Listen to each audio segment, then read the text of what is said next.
Hey there, race fans. It's race day, top 5 with me, Frank 5. Wait, what happened to my hair? Oh, I got a haircut, but you know that's not the main point of this whole video or anything. So, round of 8 has officially started. A wild day in the windy city of the Midwest, and a guy who last time he won, it was literally before all of the craziness of 2020 came down in March. He returns to victory lane today, punching his ticket to the championship 4. Number 1, Joey Logano, the 2018 NASCAR champion. The first win for him since earlier this year. Joey Logano won today's Hollywood Casino 400 at Kansas Speedway, holding off Kevin Harvick, Alex Bowman, Brad Keselowski, and Kyle Busch for the win. As I mentioned in the beginning of this video, previewing it, Joey Logano had not won a NASCAR race since before the pandemic started in March. The last time that Joey Logano was in victory lane, we had full grandstand of fans in the desert in Phoenix, which, believe it or not, in a couple of weeks, the Championship 4 is going to be in Phoenix, and the last time we were there, obviously, this year, Joey Logano was the winner, so possibly he could be playing right into his hands, trying to win this race and this championship.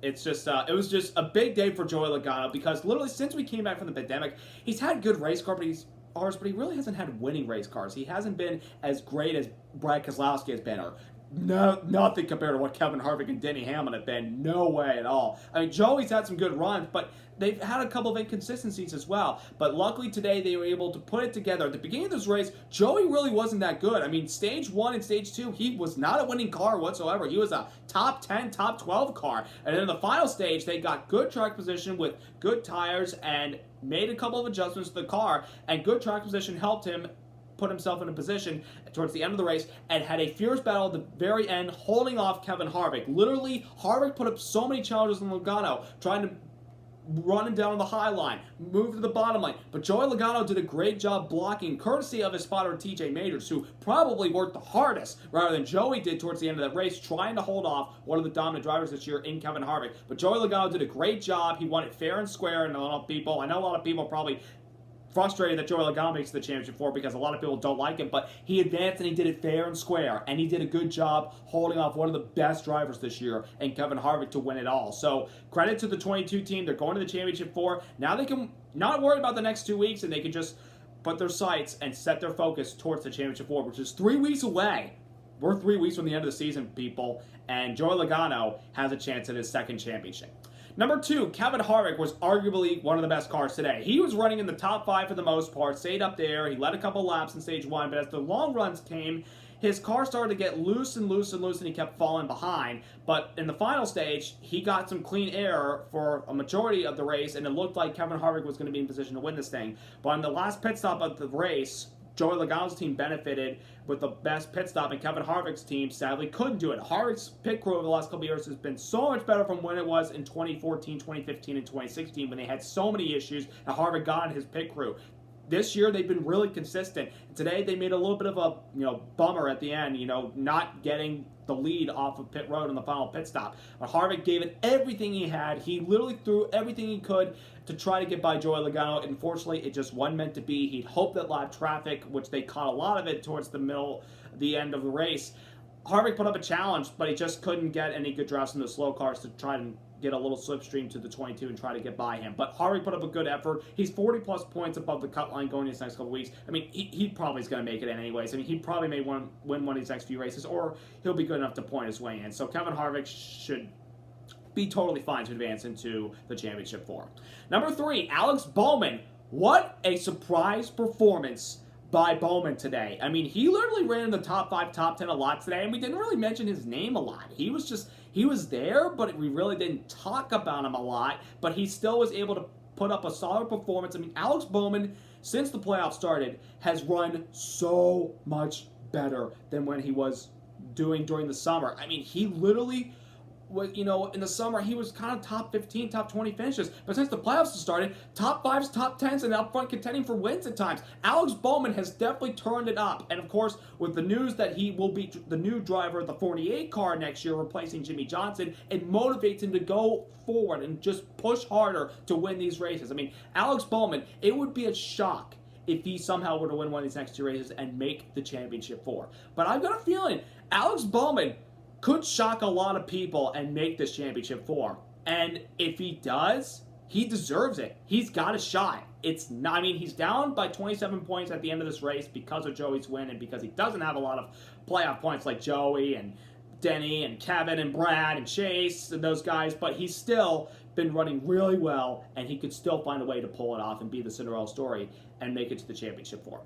Number 4, Kurt Busch, who came in with the lowest playoff points other than Alex Bowman, looked to come in off the win at Vegas in the round of 12 and move on to Kansas and have a chance. Kurt Busch had a really good car early on, but on the first pit stop of the race under the competition caution, Kurt was caught for speeding, and the rest of that stage, he just couldn't get his way back into the top 10. He was just stuck back there. He couldn't pass a lot of guys. Then stage 2 came and he started to tiptoe his way further, and then stage 3, he finally got back in the top 5, and it looked like Kurt Busch had a great chance to make up a lot of points and maybe be in the hunt for the win.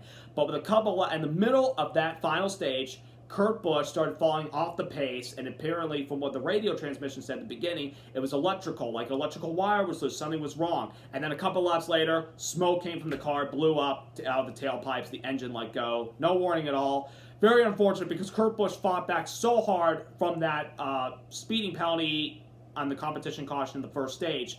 It looked like Kurt Busch had a chance to get up there and contend for the win with Kevin Harvick and Joey Logano and Brad Keselowski and Alex Bowman and Ryan Blaney and Kyle Busch and Chase Elliott and those guys. Unfortunately, it just wasn't meant to be for Kurt. I mean, he basically came into this round knowing he needed to get a win if he's going to make the championship 4. Now he's basically, I mean, it's still basically a must win. He's down by 70-plus points, but that doesn't mean Kurt Busch can't go and win one of these next 2 races. I mean, he's good at Texas. He's good at Martinsville, you know, if you give him a good race car. Kurt Busch isn't out of this thing by any means. All you just got to do is win a race, and you're locked in the next round. That's all you got to do if you're Kurt Busch. And he's here in the round of 8 for a reason. They won, obviously, Vegas, and Kurt Busch is basically the veteran that is quiet most of the time as far as performance in the races, but still consistent. He can still get a win and make it to the championship 4. It's not over yet, Kurt Busch fans. You've got 2 more opportunities to try to win and get to the championship 4.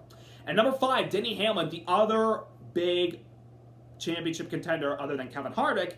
It looked like he came into this race with a lot of momentum to pull off a victory, because the last time we were here early in July and it was really hot, Denny Hamlin had a very strong car and ended up winning the race. Today, obviously, cooler temps, overcast, a little cold, or excuse me, really cold, because you see a lot of drivers bundled up. Denny Hamlin had a really good car today. He won stage 2, and it looked like that he was in a position to race with guys like Harvick and those Penske cars, and Kurt Busch and Kyle Busch and Elliott and Bowman, those guys. But in the beginning of the final stage, Denny Hamlin, while racing teammate Kyle Busch off of turn 4, makes contact with the outside wall, and that cuts a right rear tire, and he has to come to pit road, and he falls a lap down. He was able to get a wave around and get his lap back. Unfortunately, he wasn't able to get back with the leaders in the very end, and he had to settle for 15th place finish. He's 20 points above the cut line, which you would think for the moment it's pretty safe. But I want to reflect back to last year.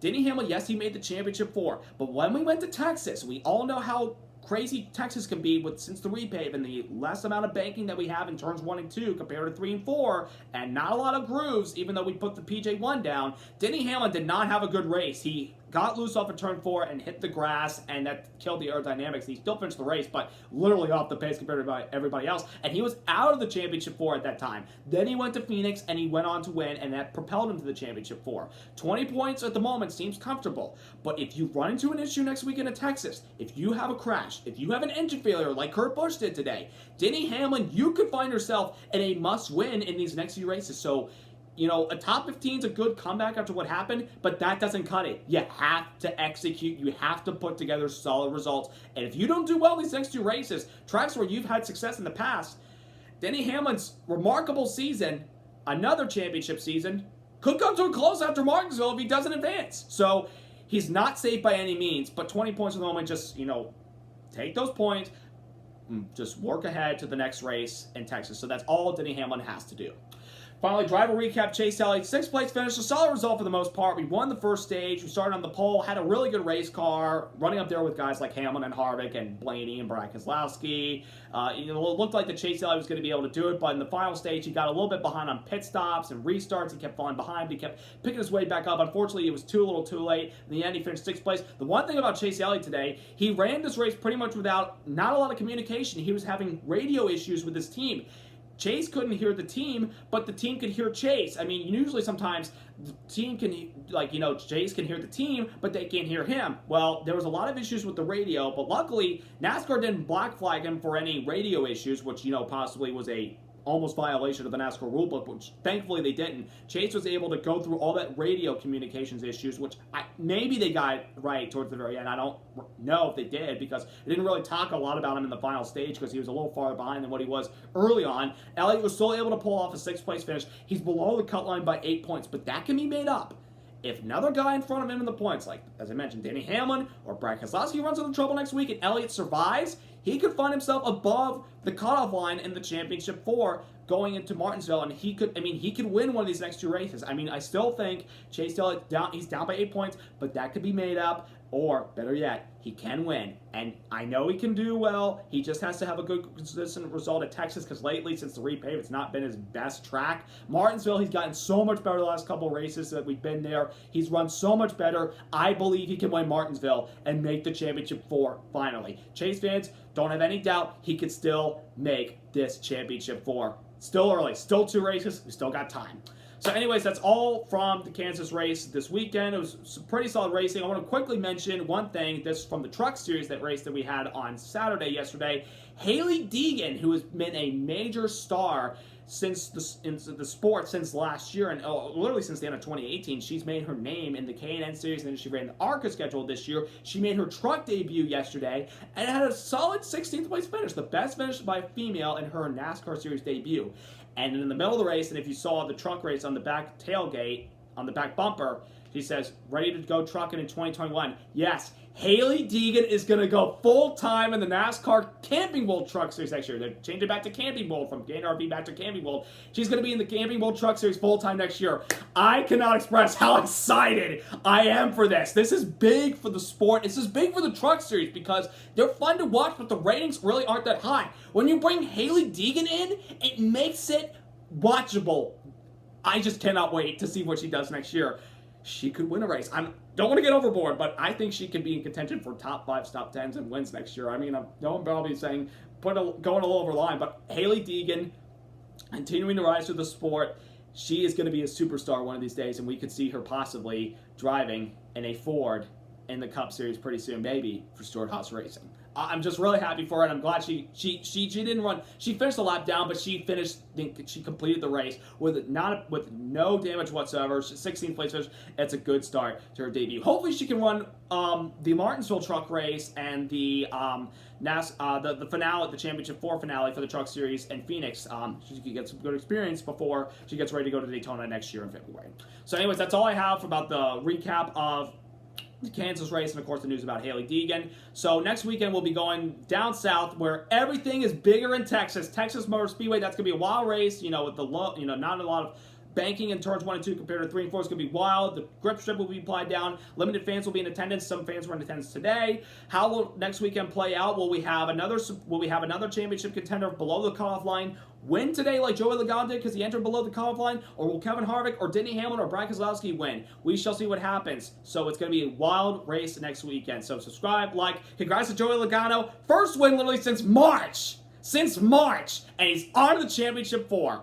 Till then, have a great week.